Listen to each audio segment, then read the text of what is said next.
Bon, en vrai, en ce moment, je suis censé être dans ma chambre en train d'étudier la membrane plasmique d'une cellule eucaryote. Et là, je suis en train de faire de la poésie. J'adore ça. Donc là, en fait, juste pour vous mettre un peu dans le bain, pas vous spoiler, ça sera un petit peu dur à comprendre, je pense. Mais j'étais dans un parc, j'allais faire un pique-nique, j'ai regardé un film d'amour. Et ça s'appelle 500 Days of Summer. Excellent. Après là, une idée m'est venue en tête. Le texte est fait tout seul. Donc je vais vous présenter La Despedida, entre autres. Le revoir.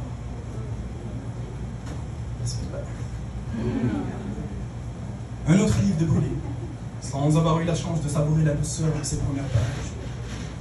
Un autre livre qui prend feu. Je n'arrive toujours pas à y croire.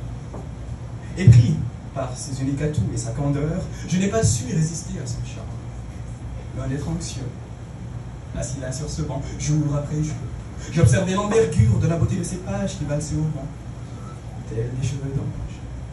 Je le regardais dans le blanc des yeux, avec pudeur, tout en admirant l'étrange élégance de la couleur verte que son créateur avait utilisée pour donner vie à sa page de couverture. À travers ma lecture, je scrutais la texture de ce dernier à la recherche de quelques imperfections.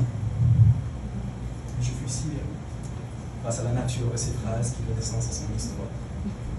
Ce livre me plaisait tellement qu'avant même d'avoir cerné le titre, je voulais le séduire sans relâche, lui faire goûter mes désirs les plus nobles, acquérir la carte qui mène à son cœur, m'enfarger dans ses lettres, m'enivrer de ses mots, m'enrober de ses phrases.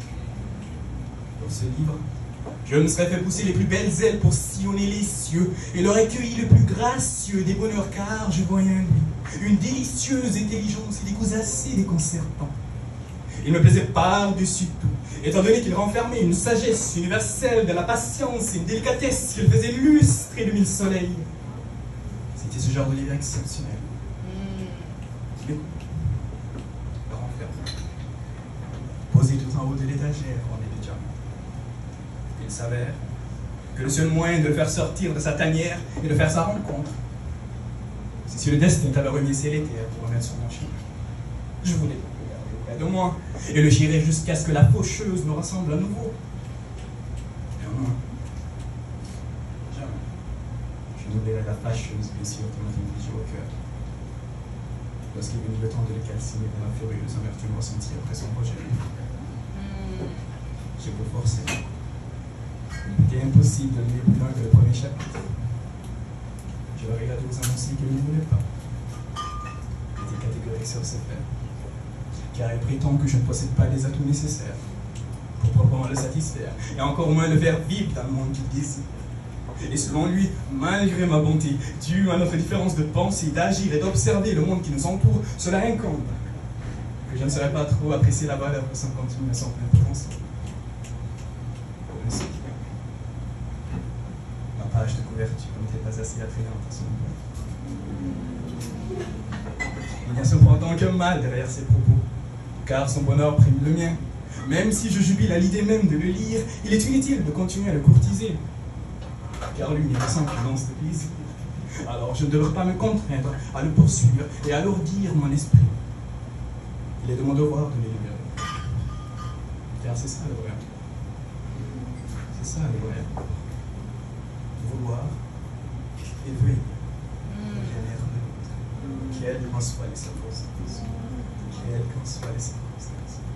Quelles qu'en soient les circonstances. Malheureusement, il en fut pareil pour le premier livre, à quelques exceptions près.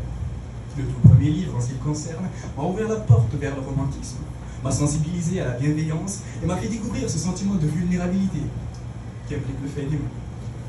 Pour un certain temps, on avait fait bonne route, mais dès que je lui ai déballé mes sentiments dans toute la bienséance qui se doit à travers mes éloquentes proses dénuées de doute pour lui offrir le plus doux des cadeaux qu'on puisse offrir à un autre humain, il a commencé à s'éloigner de moi au galop en sémant des graines de mensonges, parsemées des surprises.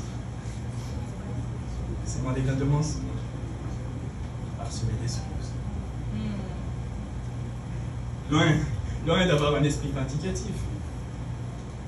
Avec du recul, J'ai appris que le mensonge est le simple reflet d'un désintéressement. Que la confiance aveugle envers les personnes qui nous font battre la chamade n'a pas lieu d'être. Et surtout qu'effectivement, notre bonheur nous appartient. Il ne doit en aucun cas, être sous la tutelle de ces personnes. Pourtant, j'étais naturellement incliné à faire vivre ce fantasme d'être butisson avec lui. Même si cela me tuait à petit fouet, me plonger dans un désarroi inouï. De ce fait, je me devais de le brûler, mais pas seulement. Oh non, je devais aussi l'enterrer dans le jardin de mes remords, juste à côté de mes espoirs fondés, car ma raison avait des raisons que le cœur ne pouvait plus ignorer. Cette fois-ci. Oh, cette fois-ci. Non, j'ai été tout autre. Je ne savais plus vers quel côté basculer. Soit celui de l'oubli, de l'abandon, de l'acceptance, de celui du digne, de la charme et de l'espérance. Car mon cœur avait enfin des raisons. Tu as raison. Tu as raison. Tu as raison.